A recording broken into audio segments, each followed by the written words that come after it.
Jean-Marie Akache, président de la Confédération Générale d'Entreprises de Côte d'Ivoire, avec Fabrice Le Sachet, porte-parole et vice-président du MEDEF. Bonjour, bonjour, comment ça va? Ravi de vous voir. Bonjour, comment ça va? Très bien, et vous? Bon, dites-moi, c'est quoi le point commun de vos deux organisations? Dites-moi tout. On est jumeaux, on est cousins. Président de Oui, je viens de le dire. Je préside la entendu. Confédération Générale des Entreprises de Côte d'Ivoire. Oui. Et vous allez me coller le micro, juste là, comme ça je vous entends bien. Ah d'accord. Et vous c'est Ok, pareil. faut le Et coller vous juste donc... là. Ça rigole pas sur la télévision de C'est le pays. rythme. C'est le rythme. Du MEDEF. Vice-président du MEDEF. métamorphose. Moi je vois deux organisations, deux pays et je vois un pont au milieu, c'est ça? Alors, un pont, c'est plus que ça, hein. C'est des relations qui sont très anciennes et qu'on Vous êtes essaye mariés de... déjà, il y a un jumelage, il y a quoi? Ah oui, il y a une relation continue, hein, très ancienne.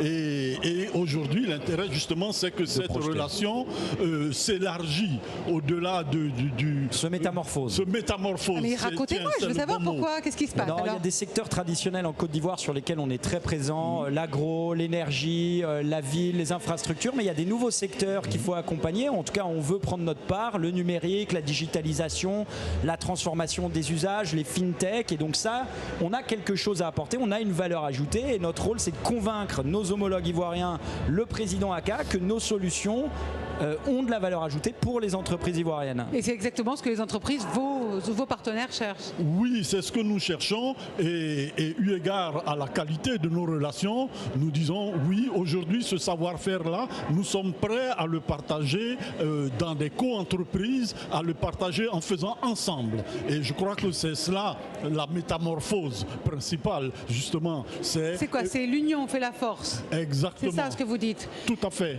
Comment le perçoivent ça les entreprises justement, en Côte d'Ivoire notamment, ou celles qui collaborent déjà avec la France? Comment elles perçoivent cette métamorphose? Parce que la conjoncture dans le monde entier, elle est assez morose. Malgré tout, elles ont la niaque, elles ont envie d'aller, de faire le pas, de changer, d'évoluer. Les entreprises ont la niaque parce que nous savons que dans ce contexte morose-là, notre pays, notre région représente encore quand même un gisement d'opportunités, de potentialités.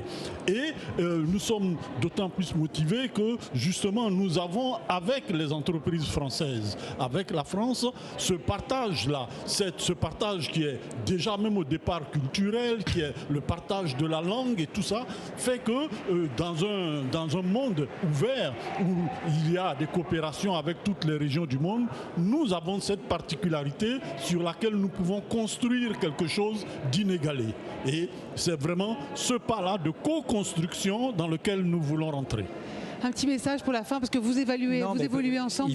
Il faut rappeler que la Côte d'Ivoire, c'est la première économie d'Afrique de l'Ouest, hein, de l'Union économique et monétaire ouest-africaine, que la Côte d'Ivoire, c'est un partenaire qui est fiable, la plus dynamique, que la Côte d'Ivoire est courtisée par les États-Unis, par la Chine, par ses partenaires autour, et que les Français doivent se bouger s'ils veulent garder leur part de marché en Côte d'Ivoire. Et se bouger, ça veut dire apporter des choses qui sont intéressantes, et j'insiste beaucoup là-dessus. C'est pas copier-coller ce qu'on fait ici, c'est s'interroger et écouter nos partenaires pour savoir ce qu'ils veulent et essayer de trouver l'offre, le produit qui correspond à ça. Et je pense qu'on doit être plus humble dans l'approche de ces marchés pour écouter et amener plus d'argent privé. Le privé, on parle beaucoup d'AFD, c'est très bien, mais il faut du secteur privé. C'est ça qui fait le développement de ces pays. Le public aussi, mais du privé.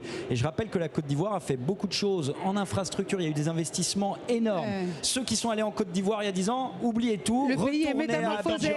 Il est métamorphosé. San Pedro, nouvelle zone industrielle. Il faut aller voir ce qui se passe physiquement pour comprendre ce que c'est l'Afrique dynamique. Mais ce sera le mot de la fin. Merci beaucoup. Merci à tous les deux et bonne continuation.